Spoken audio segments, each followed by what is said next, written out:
자, 이어서 일발장전으로 돌입합니다. 일발장전의 두 기둥이죠. 최고의 주식 전문가 두 분 소개합니다. 김영민, 김준호, MBN 골드 매니저 모셨습니다. 안녕하십니까? 반갑습니다. 자, 일단 먼저 프리마켓 봐야 될 것 같습니다. 예상대로 일단 출발은 안 좋아요. 현대차가 3.65%, 조금 전 이야기했던 이 트럼프의 25% 상호관세율 인상 발언이 영향을 미치고 있고요. 기아차 3%, 현대모비스 5%대, 또 자동차 부품줄까지도 함께 영향을 미치고 있습니다. 자, 이렇게 되니까 약간 궤는 다르지만 로봇주들도 상황은 그리 좋지 않습니다. 시메스 같은 경우에는 지금 시작하자마자 거래량은 적습니다만 이제 하한가를 돌입한 그런 상황이어서 오늘 자동차와 현대차가 이끌었던 로봇축도 함께 봐야 될 것 같습니다. 그래도 삼성전자와 하이닉스가 나름 잘 버티고 있기 때문에 오늘 본장은 한번 봐야 될 것 같습니다. 자, 결국 이번에 자동차 목재 의약품을 다시 한번 되돌린다라는 발언 아니었습니까? 이 코스닥의 바이오 쪽으로 가 보니까 바이오도 역시 영향을 좀 받고 있네요. 큰 폭의 하락은 아니지만 알테오젠도 1.7%, ABL 바이오가 물론 어제 한 20% 올렸은 되돌림이기도 하지만 4%대 하락을 이어가고 있고요. D&D 파마텍 등 바이오도 함께 영향을 받고 있습니다. 조선라인도 함께 봐보도록 할까요? 조선은 마스가로 엮여 있기는 한데 이번 국회 비준과 상관없이 개인, 그러니까 기업 차원에서 들어가는 1,500억 달러 투자 아니겠습니까? 오늘 조선은 그래도 좋습니다. 한화오션 2% 상승, 한화엔진 4%대. 그래서 마스가 라인은 이번 트럼프의 발언, SNS 이야기에도 큰 영향을 받지 않고 있는 상황입니다. 자, 영민 매니저, 오늘 코스닥의 축포도 좀 들고 저희가 이제 코스피냐 코스닥이냐 이런 얘기도 좀 해보고 즐겁게 시작을 하려고 했는데 불과 한 30분, 40분 전에 트럼프 대통령의 SNS를 통한 발언이 있습니다. 지금 현대차, 기아차 영향을 크게 받고 있습니다. 어떻게 할까요?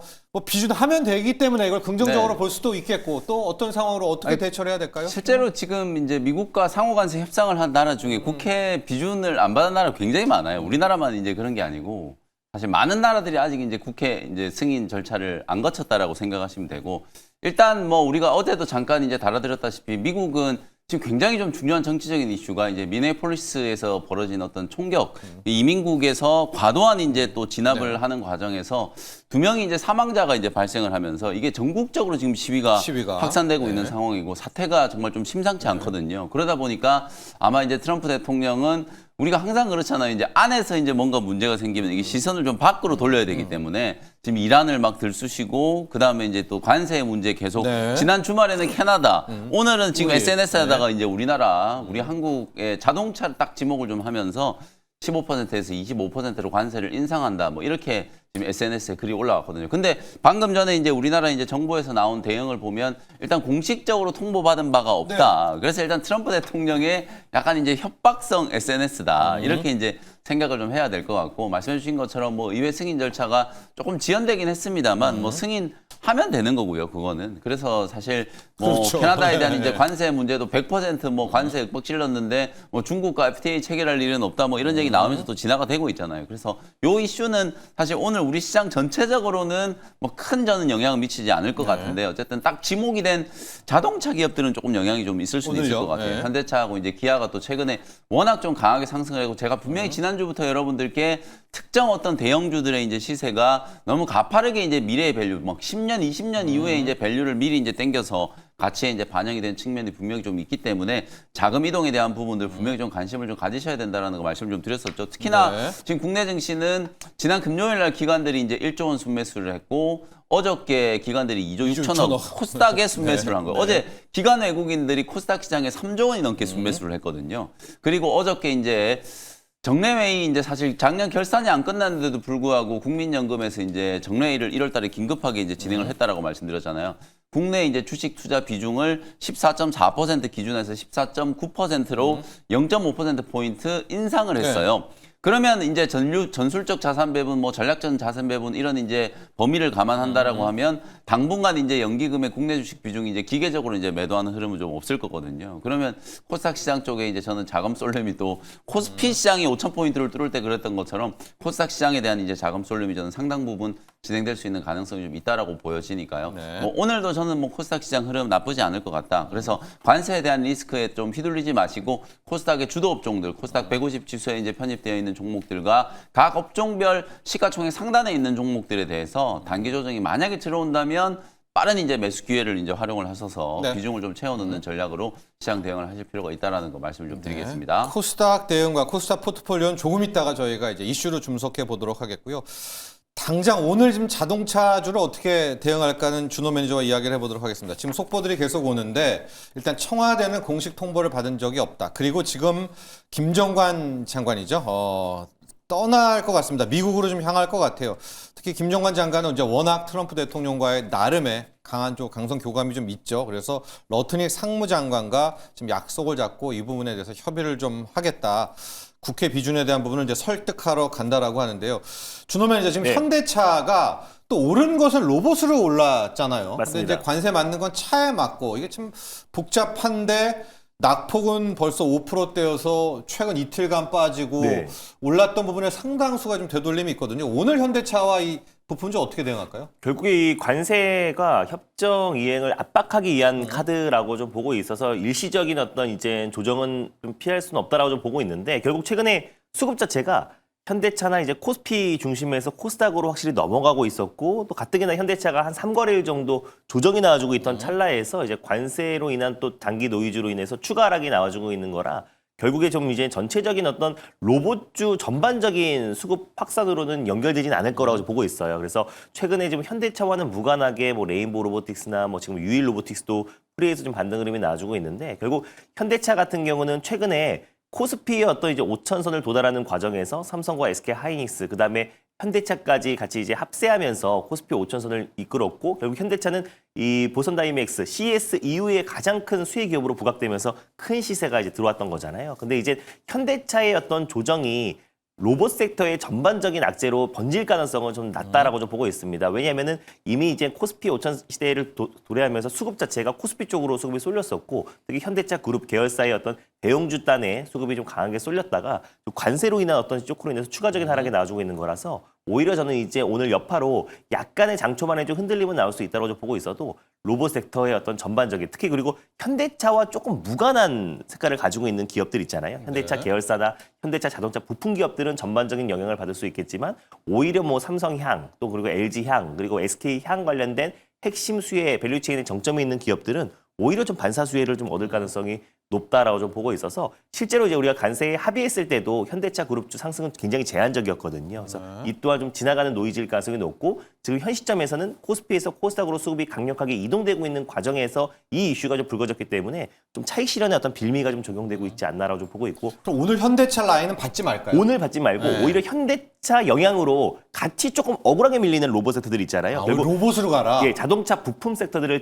현대차의 어떤 이제 그 공급하고 있는 뭐 벤더사들이 아니라 오히려 지금 전통 자동차 부품 기업들 그리고 또 자동차 뭐 삼성이나 LG향 어떤 밸류체인의 정점에 있는 기업들 이런 기업들은 오히려 만약에 현대 때문에 같이 좀 밀린다라고 했을 때는 오히려 조정시 매수의 관점으로 유효하고 이 관세 노이즈가 조금 지나가고 나면은 그때 현대차를 담아보는 것도 훨씬 더 안정적이지 않을까 좀 보고 있습니다. 네, 뭐 훼손되지는 않지만요. 성장성이라든가 로봇 테마 어쨌든 뭐 안전이 중요하기 때문에 준호 매니저는 현대차 라인은 오늘 약간 좀 그냥 두고 네. 조금 더 지켜보도록 하고 차라리 좀 무관한 영역에서 로봇에서 빠지는 부분들 맞습니다. 그런 쪽을 좀 접근하는 것이 좋겠다 이렇게 조언을 해 주셨고요. 많은 글들이 지금 속속 올라옵니다. 좀 읽어드릴까요? 탱크님이 농산물 등 협상 때문에 국회를 가지도 못하고 시간 끌기 하다 트럼프한테 딱 걸렸네요. 오늘 장 후반 대폭 빠질 것 같습니다. 또 이렇게 전망까지도 해주셨고 이불정리님은 정반대입니다. 이거 호재입니다. 주식 원투데이 합니까? 하루 이틀 합니까? 라는 뜻이겠죠. 뭐 현대차를 위시해서 싸게 살 수 있는 기회네요. JW220님도 드디어 매수 기회 오네요. 그러고 이제 YS킴님이 오늘 풀이는 원전입니다. 그러게요. 지금 이제 막 저희가 자동차 얘기하고 막 있는데 한켠에서는 이게 왜 이래 하시겠지만요. 한전산업 풀이 잠깐 볼까요? 24% 한전산업 지금 거래량까지 실려 있거든요. 350만 주.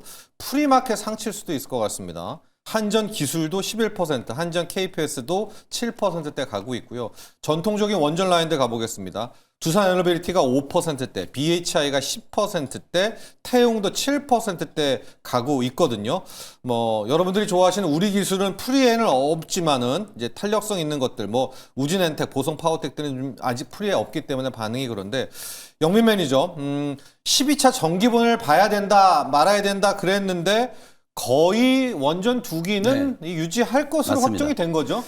일단 뭐 조금 전에 우리 채팅창 읽어주신 것처럼 그 자동차 업종에 대한 뷰나 뭐 관세에 대한 뷰 저는 이제 좀 두 번째 읽어주신 분 의견을 좀 손을 들고 싶은데 현대차 제가 딱 지난주에 말씀드렸잖아요. 50만 원 밑으로까지는 조정이 한번 들어올 수 있고 조정 들어오면 이제 매수 기회다. 오늘 뭐 저는 관세 우려가 있습니다만 현대차가 최근에 이제 밸류가 올라간 게 사실은 뭐 자동차 본업에 대한 이슈 때문은 아니었잖아요. 근데 어쨌든 지지난주부터 제가 계속 강조해드리는 게 이제 1월은 끝났어요. 그러니까 그냥 아무 숫자나 이런 거 없이 그냥 미래 뭐 꿈만 보고 가는 그런 이제 시장은 끝났기 때문에 실적 시즌 본격적으로 시작된다는 거 제가 계속 말씀드리고 있거든요. 숫자에 대한 민감도가 굉장히 높아지는 시기이기 때문에 그 대목에서 올라간 주가의 기대치를 충족 못 시키는 기업들은 바로 급락이 나올 수 있는 상황. 인텔에서 여러분들 보셨잖아요. 이틀 동안 20% 넘게 폭락했거든요. 그런 흐름이 우리 국내 증시에서도 얼마든지 나타날 수 있기 때문에 지금 시기적으로 봤을 때 본격적으로 이제 실적 시즌이 시작된다라는 걸 여러분들이 반드시 염두를 좀 해두실 필요가 있다라는 거 다시 한번 제가 강조를 좀 해드리고 싶고 어쨌든 원전은 뭐 방금 앵커님 말씀해주셨던 것처럼 11차 이제 전력 수급 기본 계획에 원래 이제 대형 원전 2기를 신규 설치해야 되는 상황이었는데 아무래도 이제 이재명 행정부가 대형 원전에 대해서는 조금 이제 미온적인 바꿀까 이제 봐. 그런 네. 스탠스를 이제 가지고 있다 보니까 이게 또 수정되지는 않을까, 좀 엎어지지는 않을까라는 이제 우려가 있었는데 어제 그 부분에 대한 이제 우려가 해소되고 네. 대형 원전 2기 정도는 계획대로 이제 간다. 착공을 한다. 이렇게 얘기를 나오니까 이게 오늘은 어찌 보면 국내 이슈로 원전 관련된 종목들이 움직이거든요. 일단 대장주 뭐 두산 에너빌리티, 그다음에 한전 기술, 한전 산업, 그리고 이제 기자재 종목들 중에서는 오늘 BHI가 이 시간에 소개해드렸었죠. 10%가 넘게 지금 급등을 하고 있고 태웅도 지금 뭐 8%, 그 외에 뭐 우리 기술 등등 해가지고 이제 기다려지죠. 작은 이제 원전 네. 이제 네. 기자재 관련된 종목들 다 같이 급등을 하고 있고 또 미국발 이슈가 없었던 것도 아니에요. 우리나라 이제 한수원하고 또 테라파워 같은 이런 마이크로소프트가 투자했던 이런 테라파워하고 또 합작을 해서 SMR 공동 개발을 한다 이런 얘기들도 어저께 분명히 나왔었기 때문에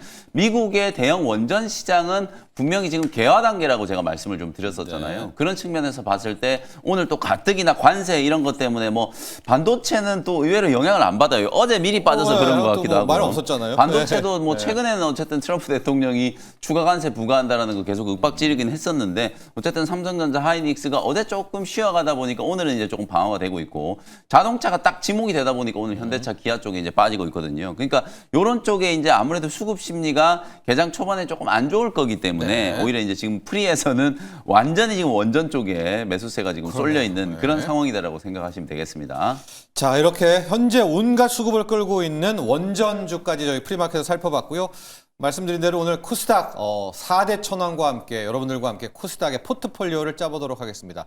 코스닥은 크게 4가지 섹터로 구축이 되어 있죠. 비중으로만 보면 바이오가 이제 가장 많고 앞단에는 2차 전지가 있고 그리고 로봇이 이제 어제 그렇죠. 레인보우 로보틱스 상한가 치고 올라오면서 가 있고 소부장들 이렇게 4개 섹터입니다. 저희 2개 섹터씩 나눠서 짧게 섹터 분석하고 저희가 이제 마지막 최적의 포트폴리오까지 가보도록 할게요.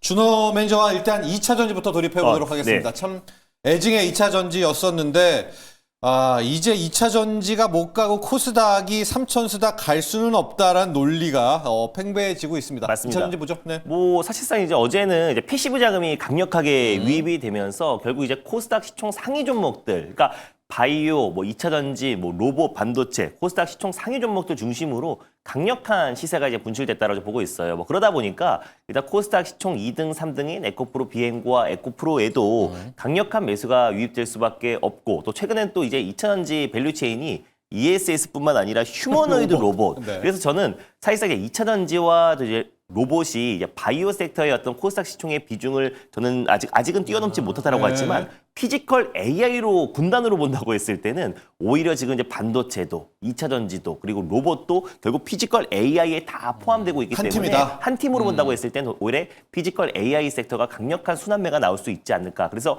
결국 이제 전고체 배터리가 이제 휴머노이드 로봇의 핵심이라고 하는데 결국 그 전고체 배터리에도 전구체도 들어가고 양극재도 들어갈 수밖에 없기 때문에 결국 이제 에코프로 그룹주의 지주사인 에코프로와 그리고 양극재를 공급하고 있는 에코프로 BM이 전이 이제 시가총액 2등, 3등 종목들이 강력하게 시세가 들어오지 않았나라고 보고 있습니다. 그래서 어제 에코프로가 한 23%대 상승 흐름이 나와줬고 에코프로 BM도 거의 20% 언저리까지 상승 흐름이 좀 강력하게 분출되면서 결국 이제 코스닥 시총 상위 종목들 중심으로 패시브 자금이 강력하게 유입됐다고 보고 있고요. 저는 2차전지의 어떤 상승 흐름이 앞으로도 결국 코스닥 활성화 대책과 맞물리면서 추가적인 상승 여력은 나올 수 있다고 좀 보고 있고 거기에다가 최근에 삼성 이제 SDI 관련해서 지금 이제 입찰 앞으로 2차 입찰이 시작이 됐고 또 앞으로 테슬라 이제 대규모 공급 계약이 체결이 있다고 했을 때는 결국 이제 에코프로 그룹주가 결국 테슬라의 공급 계약을 체결했을 때 에코프로 그룹주가 삼성 SDI의 주 고객사로 좀 보유하고 있는 기업이다 보니까 앞으로의 어떤 이제 매출 성장세도 가파르게 좀 진행될 가능성이 높다고 보고 있습니다. 특히 그 중에서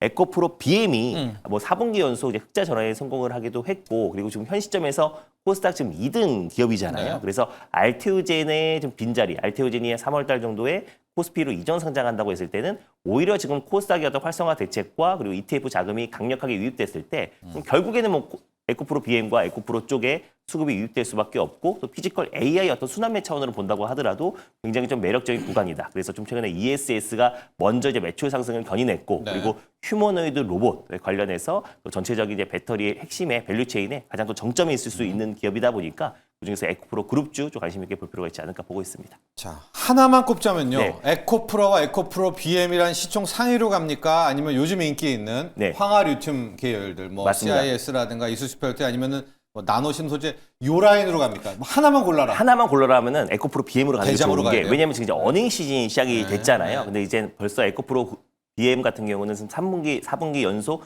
흑자 전환과 그럼 실적 성장이 지금 확인이 된 상태이다 보니까 아무래도 지금 이제 전고체 배터리 기업들은 아무리 빨라야 이제 내년 하반기 정도는 돼야 양상이 시작되기 때문에 실적으로 바로 반영되기는 좀 어렵다고 보고 있습니다. 그래서 결국에 지금 이제 코스닥 활성화 대책과 그리고 실적적인 부분만 본다고 했을 때는 대장을? 네, 대장을 지금 공략하는 게 가장 좀 안정적인 전략이 아닌가라고 좀 보고 있고 또 네. 실제로 이제 강력한 패시브 자금이 유입되면 에코프로 BM이 본격적인 시세 분출이 이어질 가능성이 높다고 보고 있어서 에코프로 BM을 한번 탑픽 종목으로 선정해 보도록 하겠습니다. 자, 다음 섹터는 바이오입니다. 전체 코스닥에 바이오 다 모으면 이게 한 43%입니다. 영민 매니저. 네. 바이오 안 가면 뭐 코스닥 못 가죠. 어제 보신 것처럼 어제 뭐 코스닥 그 150 지수가 10% 넘게 폭등했고 네, 네.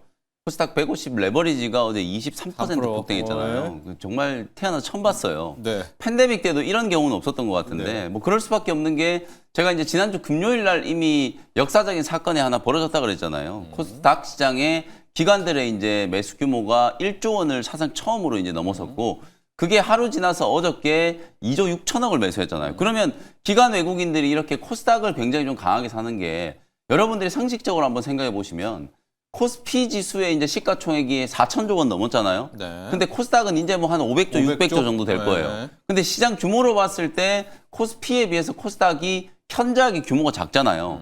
근데 우리가 기관 외국인들이 보통 통상 하루에 코스피 지수를 막 2조, 3조 샀다 그래도 굉장히 많이 샀다라고 하는데 어제는 시장 규모가 훨씬 작은 코스닥을 3조를 넘게 매수를 했잖아요. 그걸 보면은 어제 매수세가 얼마나 이제 강력한 매수세인지 앞으로 몇 년 동안에 이런 매수를 다시 볼 수 있을까 싶을 정도로 굉장히 좀 강한 매수세가 좀 들어왔고 그러니까 당연히 코스닥의 시가총액 비중이 거의 뭐 40%에 육박하는 제약바이오 업종 쪽으로 특히나 코스닥 150 지수 안에 편입되어 있는 제약바이오 종목들이 줄줄이 다 신고가를 경신했다라고 보시면 되거든요. 네. 선두에 이제 ABL 바이오 같은 이런 있었죠? 기업이 있었고 코롱, 티슈진, 케어젠 등등 시가총액 상위 종목들과 삼천당 제약 시총 8조 넘었고 뭐 네. 이런 기업들이 죄다 강한 매수세를 이제 끌어들이면서 주가가 줄줄이 다 급등세를 연출을 했다라고 보시면 될 것 같아요. 그래서 만약에 코스닥 지수가 진짜 뭐 3,000포인트가 갈지 안 갈지는 모르겠으나 당분간은 저는 추가적인 상승률이 굉장히 많이 남아있다고 보거든요.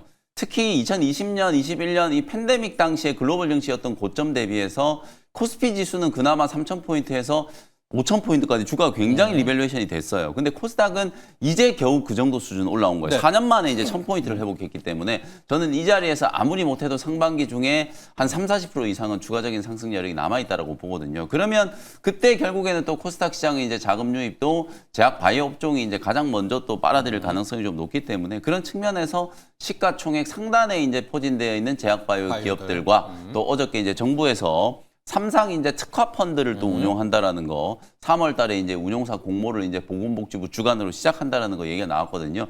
그런데 딱 이슈에 걸리는 종목들은 반드시 지금 여러분들이 조금 편입하셔야 된다. 뭐 그런 측면으로 제약 바이오 업종에 대한 이제 뷰를 세우시면 좋을 것 같고, 탑픽은 탑픽은 당연히 뭐 ABL 바이오 저는 이제 선정을 좀 해드리고 싶고요. 뭐 시가총액이 당연히 코스닥의 제약 바이오 기업들 중에 1등이잖아요. 그러니까 당연히 ABL 바이오를 가장 먼저 여러분들이 보셔야 되고, 특히나 올해도 조 단위 이상의 이제 빅딜에 대한 기대감이 가장 좀 유력한 종목이잖아요. 그랩바디 B, 이 BBB 셔틀 플랫폼뿐만 아니라 제가 이제 최근에 그랩바디 T에 대해서도 굉장히 많이 강조해드리고 있고, ABL 바이오는 또 담도암 임상 2, 3상에 지금 진입해 있는, 3상에 이미 진입해 있는 또 파이프라인을 가지고 있어요. 이게 또 상업화가 근접할 수 있는 시나리오가 굉장히 좀 강력하게 제기가 되고 있는 상황이기 때문에 뭐 그런 부분들을 감안하면 뭐 ABL 바이오는 지금 자리에서도 충분히 더 추가적인 상승 여력이 좀 있지 않을까, 이렇게 말씀을 좀 드려보겠습니다. 코오롱 티슈즈는 가격전만 볼게요. 일단 이제 다음으로 어떻게 잡을까요? 코오롱 티슈진도 저는 뭐 여기서 한참 제가 계속 말씀드렸던 게 TGC의 파이프라인 하나만 그냥 시장 가치가 거의 8조 원이 넘어간다라고 말씀드렸고, 사실 근본적인 치료제가 거의 파이프라인이 없다라고 말씀드렸잖아요. 근데 상업화 과정에 지금 걸림돌이 될 수 있을 만한 요소들, 임상 3상 투약이 다 끝났고 후기 이제 추적 관찰만 하면 되는 거거든요. 그러고 나서 사실상 미국 FDA에 품목 허가서 제출하면 끝나는 거기 때문에 이미 자본 조달 작년에 1,000억 원 이상 자본 조달 다 해놨고요. 불확실성이 지금 거의 없는 상황이기 때문에 사실 코오롱 티슈진이나 제가 메지온도 굉장히 많이 강조해드려요. 어제 메지온 상한가까지 급등을 했거든요. 굉장히 많이 강조해드렸던 이런 삼상의 파이프라인 가지고 있는 기업들이 과거처럼 그냥 삼상 가서 엎어지고 이제 이런 경우들이 워낙 많아가지고 우리 또 투자자분들이 좀 트라우마를 갖고 계시는데, 사실 삼상에 대한 이제 불확실성이 별로 없고 경쟁 파이프라인 대비해서 사실상 FDA 이제 품목 허가를 받을 가능성이 굉장히 좀 높아져 있는 기업들은 계속해서 좀 주목을 해보실 필요가 있다. 그래서 코오롱 티슈진도 어저께 사상 최고가 뚫었는데 뭐 10만 원 이상은 한번 넘어가지 않을까, 이 정도 가격까지 올라왔기 때문에 뭐 10만 원 이상까지는 오늘 장중에라도 무난하게 한번 슈팅이 좀 들어오지 않을까, 이렇게 제시를 좀 해드리겠습니다. 일단 뭐 따로 2차, 3차 목표가는 안 잡고 한 10만 원 이상으로 저희가 이제 대응 전략을 짜보도록 하겠습니다. 앞서 이제 에코프로 PM 또 ABL 바이오, 일단 대장들을 공략하자는 이야기 계속 나오고 있고요. 로봇으로 가보도록 하겠습니다.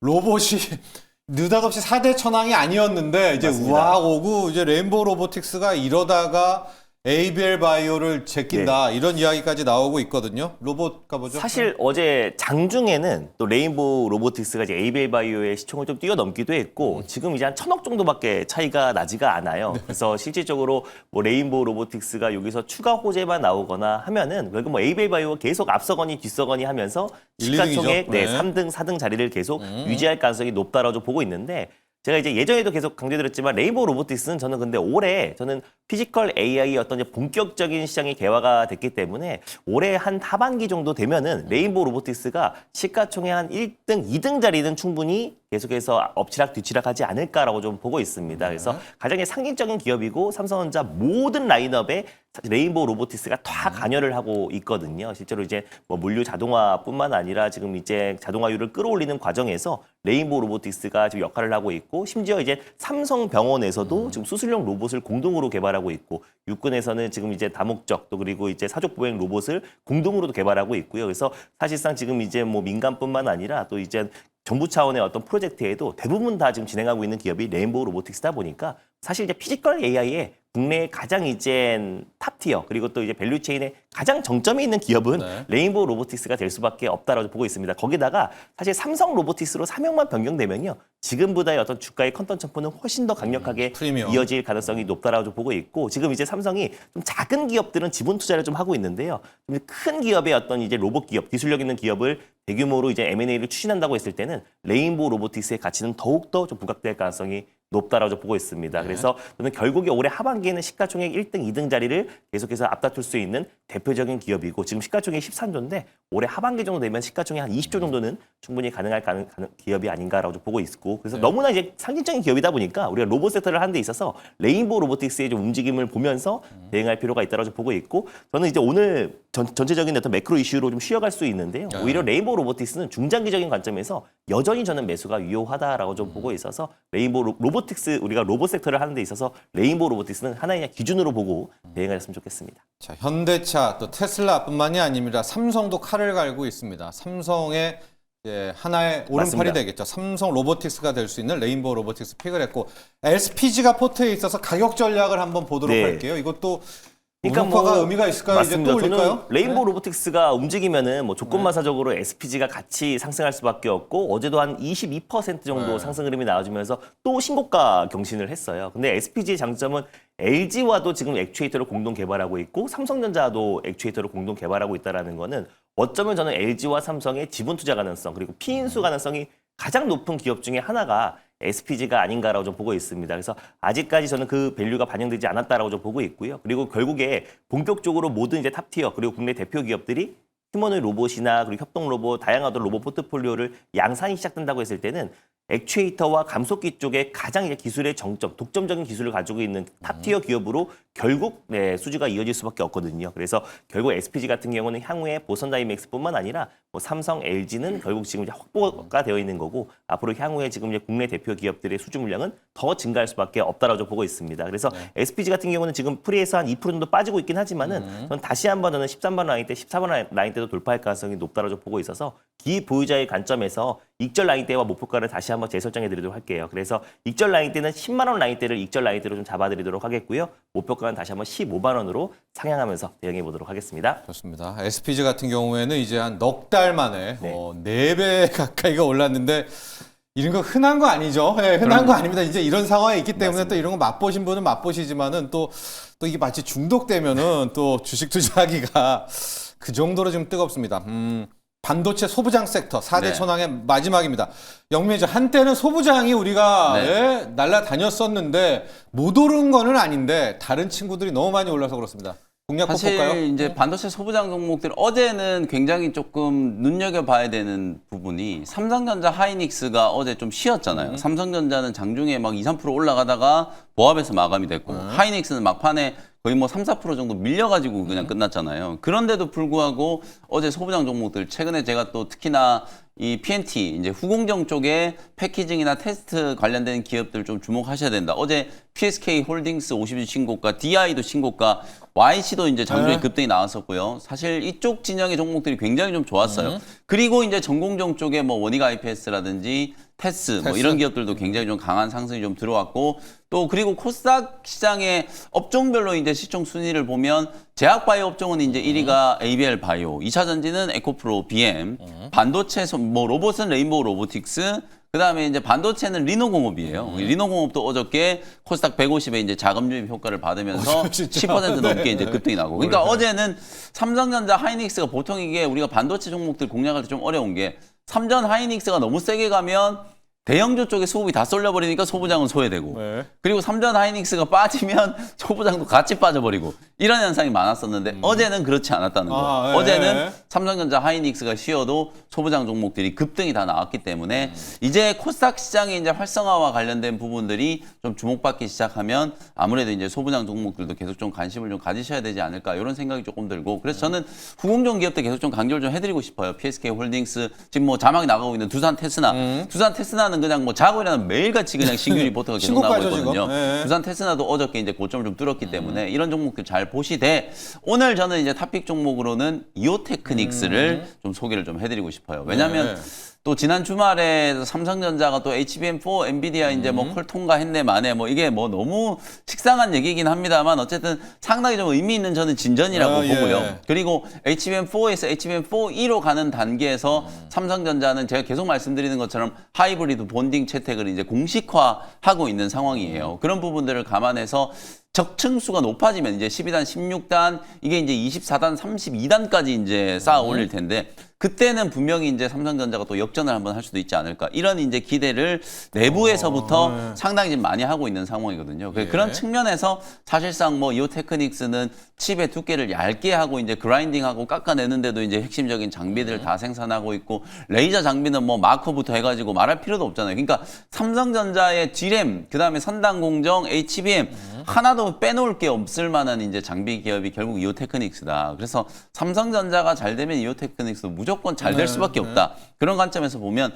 소부장 종목들은 이제 탑픽 종목으로 저는 이오테크닉스. 물론 이오테크닉스도 시총이 이제 상위 종목이고 코스닥 150에 이제 편입되어 있는 종목이기 때문에 당연히 코스닥 시장에 이제 자금 유입이 가시화되면 충분히 이제 좀 주목을 받을 수 있을 만한 기업이다. 이렇게 정리해드리면 되겠습니다. 자, 이렇게 반도체 소부장까지 봤습니다. 그래서 저희가 이제 화면을 통해서 두 분의 전문가가 픽했던 나만의 반도체, 나만의 코스닥 4대 천왕의 포트폴리오를 여러분께 전해드리도록 하겠습니다. 준호 매니저는 이제 바이오 쪽에서는 D&D 파마텍이었었고요. 2차 전지는 에코프로 BM. 소부장 라인은 역시 사이즈 때문에. 맞습니다. 맞죠? 예. 리노고. 거의 겹쳤어요. 예, 지금. 소부장 중에서 가장 큰 게 이제 리노기 때문에 리노공업을 넣었고, 빈칸은 저희가 일바를 소개를 해드리겠습니다. 영민 매니저는 에코프로 2차 전지. 소부장에서는 방금 이야기 주셨죠.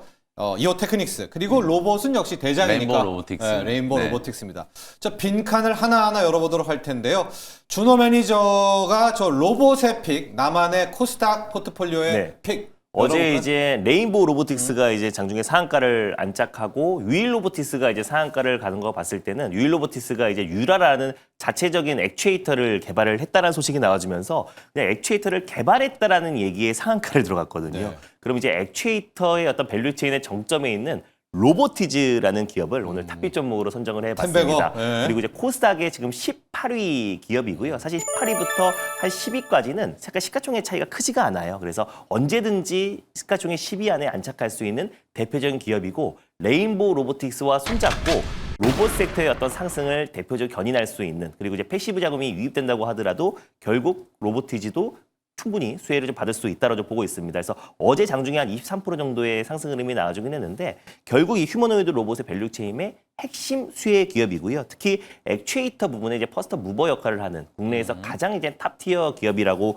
보시면 좋을 것 같습니다. 그래서 결국 이제 수출 중심의 기업인데요. 수출하는 국가만 70여 개국이 되고요. 그리고 자율주행 로봇부터 시작해서 이족보행 로봇, 그리고 휴머노이드 로봇, 그리고 액추에이터 기술력으로 로봇 손까지 자체적으로 출시한 기업이라고 보시면 될 것 같은데 실제로 지금 휴머노이드 로봇 중국 기업을 제외하고요. 테슬라의 이제 옵티머스 로봇이 가장 빠르게 양산을 앞두고 있는데 그렇죠. 이미 테슬라 옵티머스 로봇의 액추에이터를 시제품에 공급했던 레퍼런스를 보유하고 있는 기업이 로보티즈고 그리고 구글의 딥마인드와 같이 지금 협력을 진행하고 있고요. 유니트리, 그러니까 글로벌 가장 대표하는 휴머노이드 로봇의 탑티어 기업들과 같이 지금 협력하고 있고 지금 과거에 협력을 했던 레퍼런스를 보유하고 있는 국내 대표 기업은 결국 로보티즈밖에 없다라고 저 보고 있습니다. 그래서 결국 뭐 국내 기업들은 자연스럽게 협력할 수밖에 없는 게 최근에 뭐 아틀라스, 보선 다이맥스의 아틀라스 로봇에도 로보티즈의 이제 액추에이터를 공급한다는 얘기가 나와줬는데 뭐 그렇다라는 건 결국 이제 양산 단계에 돌입하면은 기술력의 가장 정점에 있는 기업들을 선택할 수밖에 없는 거거든요. 그래서 그런 관점에서 이제 로보티즈는 우리가 액추에이터의 가장 이제 선봉뿐만 아니라 휴머노이드의 가장 핵심 기업이라고 보시면 좋을 것 같습니다. 그래서 올해 한 매출액이 한 400억에서 500억을 예상하고 있고, 그리고 작년은 그리고 올해 같은 경우는 504억, 그리고 2027년도 내년은 한 900억 정도를 예상하고 있는데 2031년도는 지금 연간 목표치가 1조 원이에요. 그렇게 될 수밖에 없는 갑자기 확 뛰어버리잖아요. 예. 그럴 수밖에 없는 게 우즈베키스탄에 지금 이제 캐파 증설을 했고 그리고 실제로 지금 7월부터 완공을 하기 때문에 올해 하반기부터 본격적으로 지금 우즈베키스탄에 이제 가동이 시작이 됩니다. 그래서 지금보다 생산 캐파가 10배 이상 늘어나기 때문에 2031년 정도 되면은 지금의 갑자기 매출 대비해서 네. 맞습니다. 그래서 10배 이상의 어떤 이제 매출 성장이 좀 기대가 된다라고 보시면 될 것 같고 연간 이제 3만 개 규모의 액추에이터를 지금 공장을 좀 구축할 계획이고 올해 하반기부터 본격적인 가동이 시작된다라는 점에서 로보티즈의 이제 올해뿐만 아니라 내년의 어떤 실적 전망이 너무나 밝다. 그래서 작년부터 본격적으로 흑자 전환을 했기 때문에 사실 이제 로봇 섹터의 실적적인 부분도 로보티즈는 이미 액추에이터를 공급했던 이력 레퍼런스를 보유하고 있는 기업이라 실적에서도 어느 정도 비껴나갈 수 있다라고 좀 보고 있고요. 그래서 실제로 모터까지 100% 내재화된 어떤 라인을 새롭게 구축한 상태이다 보니까 결국에 이제 로보티즈의 매출 성장세도 가파르게 진행될 수 있다고 보고 있습니다. 특히 미국 같은 경우는 탈중국화가 빨라지고 있기 때문에 국내 기업들이 좀 수혜를 받을 가능성이 높다라고 보고 있고요. 자체적으로 이제 이족 보행 로봇 약간 이름이 좀 유치한데 똘망이라는 로봇을 가지고 있고요. 거기다가 똘망? 맞습니다. 네. 그리고 휠 기반의 휴머노이드 AI 워커를 지금 이제 공급하고 있는데 이걸 지금 오픈 AI와 협력하고 있어요. 그래서 조만간에 오픈 AI의 AI 워커 로봇을 공급을 추진하고 있고 그리고 이제 AI 워커뿐만 아니라 지금 로봇 손 관련해서도 지금 오픈 AI와 협력과 공급을 앞두고 있고 그리고 1월 달에 공식 출시, 이번 달에 공식 출시를 또 앞두고 있는 시점이다 보니까 결국 로보티즈 같은 경우는 이젠 액추에이터뿐만 아니라 로봇 손 그리고 이종 보행 로봇, 협동 로봇, 휴머노이드 로봇까지 로봇의 다양한 포트폴리오를 다 좀 총망라해서 지금 이제 진행하고 있는 기업이다 보니 국내에서는 로봇 기업 중에 레인보우 로보틱스와 같이 손잡고 가장 이제 상승 흐름을 견인할 수 있는 대표적인 기업이다라고 판단돼서 저는 다시 한번 신고가 랠리는 무난하지 않을까라는 관점에서 오늘 탑픽 좀 선정해봤습니다. 가격 전략 볼게요. 아, 네. 이게 이렇게도 폭등했는데 또 갈까요? 한번 보죠. 네, 가격 저는 이제 전략이? 뭐 다른 이제 실적이 안 나오고 적자 기업이도 지금 시가총액 2조 3조인 기업들이 너무나 많잖아요. 근데 그런 관점에서 로보티즈가 다른 기업들 실적도 나오고 국내 탑티어 기업임에도 불구하고 아직까지 시가총액이 4조라는 점에서 저는 충분히 추가적인 상승 여력이 남아있다고 보고 있습니다. 그래서 매수가는 지금 프리에서 지금 2% 정도 밀리고 있어가지고 오히려 한 27만 5천 원, 27만 6천 원 미만에서 1차 매수로 접근했으면 좋겠고요. 목표가는 33만 7천 원 라인대. 그래서 다시 한번 저는 신고가가 간다라는 전제에 33만 7천 원을 일단 1차 목표가로 손절가는 24만 원 제시해드리도록 하겠습니다. 자, 앞서 나만의 포트폴리오 코스닥 구축했을 때 로봇은 비워놨었죠. 이제 거기에 로보티즈를 끼워 넣으면 될 것 같고요. 영민 매니저, 나만의 포트에서 바이오를 비워놨었거든요. 네. 뭐가 들어갑니까?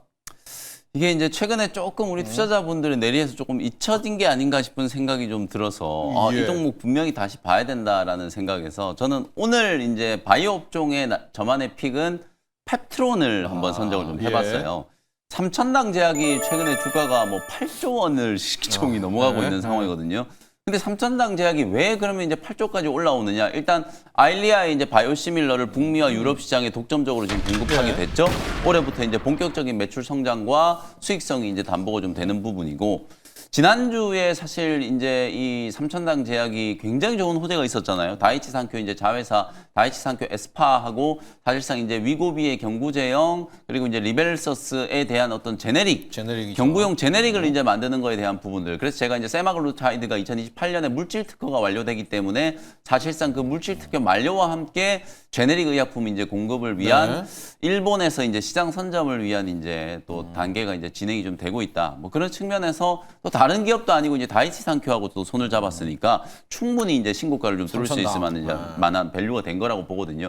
펩트론도 일라일릴리와 아직도 손을 잡고 있어요. 아직도 손을 잡고 있고 손을 놓은 게 아니기 놓은 때문에 거 아니죠? 절대 펩트론의 가치를 네. 폄하해서는 안 된다. 제가 네. 여러분들께 계속 말씀드리지만 뭐 지금 장기 지속 주사 제형을 개발하고 있는 글로벌 뭐 경쟁 기업들이 상당히 많이 있습니다만 뭐 오센디스 파마를 포함해서 많은 기업들을 들이대더라도 저는 기술력에 있어서는 펩트론의 스마트 대포 그리고 이제 장기 지속 주사 제형 플랫폼 이 기술력이 저는 가장 좀 탁월하다고 이제 보기 때문에 특히 GLP-1 유사체를 기반으로 대사질환 뭐 당뇨라든지 뭐 메시 여기서 이제 확장돼서 심혈관 나중에는 이제 CNS 이 알츠하이머 파킨슨 이런 쪽으로 주사 제형이 계속해서 이제 장기 약물 플랫폼으로 적용될 수 있는 가능성이 저는 상당히 좀 높기 때문에 작년 연말에 이제 많은 분들이 이제 펩트론이 일라이 릴리와의 뭔가 이제 본계약 체계를 이제 기대를 했고 아직 본계약 하나 이제 체결이 안 돼 있는데 지금 시가총액이 막 7조 8조 넘어갔었기 때문에 너무한 거 아니냐 뭐 이런 말들도 많이 하셨는데 어쨌든 계약의 이제 사이즈를 좀 키우는 측면도 분명히 좀 있고요.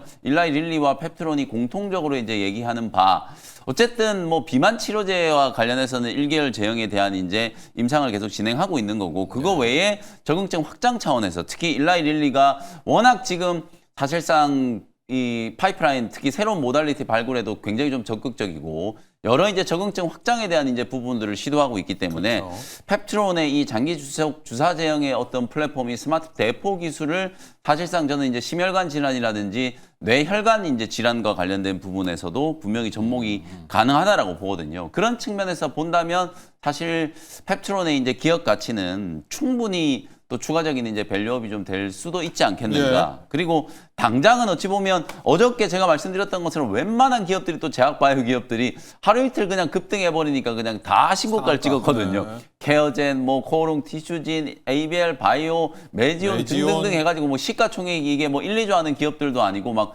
7조, 8조 하는 기업들이 15%, 20%. ABL 바이오는 어저께 아까 준호 매니저도 잠깐 얘기해 주셨던 것처럼 장중에 레인보우 로보틱스와의 시총 4위 자리를 놓고 굉장히 치열하게 순위 경쟁을 하는 네. 이제 그런 이제 재밌는 모습도 연출이 좀 됐었거든요. 그러니까 어쨌든 제약바이오 업종에 대한 투자 심리는 굉장히 좀 좋아졌다. 그리고 펩트론도 시총 사이즈나 또 코스닥 150에 이제 편입되어 있는 그런 이제 기업이다라는 거 감안을 해봤을 그렇죠. 때 패시브 자금의 어떤 기계적인 매수세가 상당 기간 좀 유입될 수 있다라는 거. 그리고 이 플랫폼 기술은 꼭 뭐 또 일라이 릴리가 아니더라도 또 다른 파트너십 체결에 대한 기대감도 저는 충분히 좀 있고 삼천당 제약이 이 에스페스 경구 제형을 완성하는 기술에 대해서 작년에 이제 완전히 이제 원래 이제 오리지널 이제 의약품과의 완전 동등성을 이제 입증을 하면서 시장에서 주목을 받았던 것처럼 펩트론은 또 루프원이라고 하는 거 국내 식약처에 이제 품목 허가를 획득을 하면서 이 프리필드 시리즈 방식으로 1개월 제형을 이제 구현한 거기 때문에 1개월 제형 기술과 그리고 향후에 상업화됐을 때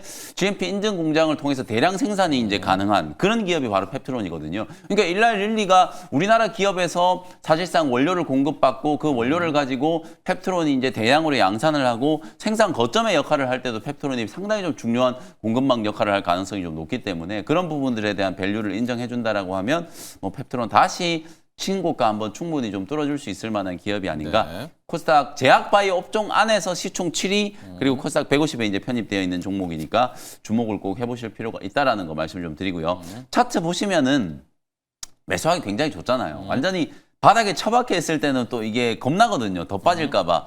이게 어디까지 빠질지 잘 모르기 때문에 네네. 좀 두려운데 오히려 이제 바닥을 딱 찍고 24, 5만 원은 펩트론 확실히 이제 저점이구나라는 게 이제 확인이 좀 됐기 때문에 오히려 이제 지금 자리에서 안정적으로 좀 접근을 좀 해보실 필요가 있을 것 같고 저는 참 제약바이오 종목들이 너무 좋은 게 물론 지난주 수요일처럼 이렇게 알테오젠 쇼크처럼 이렇게 좀 크게 고생을 시키는 경우들이 있긴 합니다만 우리 개인 투자자분들이 살 수 있는 기회를 정말 충분히 주고 가요. 제가 네. 1월 내내 여러분들께 제약바이오 기회다 정말 노래를 불렀거든요. ABL 바이오 지난주 매수해가지고 그냥 이틀 만에 30%가 넘게 수익 났어요. 그런 대장주가. 그러니까 그런 기회를 계속 주고 있다는 걸 여러분들이 꼭 주목하시면 좋을 것 같거든요. 오늘 개장 초반에 뭐 관세 리스크하고 제약바이오 아무 관련 없잖아요. 근데 전체적으로 지금 좀 눌러서 출발하기 때문에 시총 상단에 있는 종목들은 오늘 그야말로 마지막 축줍의 기회일 수 있다는 측면도 생각을 좀 하시면 좋을 것 같고요. 펩트론은 어제 종가 28만 원 정도 매수하시고요. 목표가는 35만 원, 손절가는 23만 원 정도 참고하시면 되겠습니다. 목표가는 그냥 단기 관점에서 제가 목표가 드리는 거니까 또 보유하고 계신 분들 목표가가 35만 원이라고 기분 나빠하지 마시고 40만 원 충분히 넘어갈 수 있는데 단기 관점에서 목표가 35만 원 정도 제시해드리도록 하겠습니다. 좋습니다. 근데 영민 매니저, 일라이릴리는 왜 이렇게 뜸을 들이는 거예요? 왜 이렇게 애를 태웁니까? 원래 그럽니까? 빅파마들이? 아직은 이제 이 1개월 제형에 대한 이제 상업화 시기를 서두를 필요가 없다라고 생각하는 거죠. 왜냐하면 지금 일라이릴리도? 당장은 일라이릴리가 먹는 위고비의 양이다? 그렇죠. 네. 경구 제형이 지금 위고비가 승인을 받고 지금 이미 시판이 됐잖아요. 열흘 만에 지금 처방 건수가 18,000건이 넘었다라는 게 보고가 됐잖아요. 그러니까 당연히 이제 일라이릴리는 경구 제형에서 빨리 이제 추월을 좀 해야 되고 물밑에서는 이제 장기 제형까지 그 같이 다음이? 이제 준비를 하고 있다. 이렇게 생각하시면 될 것 같습니다. 네, 장기 지속형 플랫폼 펩트론을 골랐습니다. 앞서 저희가 이제 그래픽으로 짰는데 그거 한 번 보고 마감을 하도록 하겠습니다. 빈칸까지 채워주면은 준호 매니저가 D&D 파마텍, 에코프로비엠, 리노공업, 리노핀이죠. 로보티즈로 갔고요. 펩트론, 에코프로, 이오테크닉스, 레인보우 로보틱스가 영민 매니저의 4대 천왕의 탑픽들이었습니다. 자, 오늘 일발장전 여기까지 하죠. 오늘도 성우 투자하십시오. 감사합니다. 고맙습니다.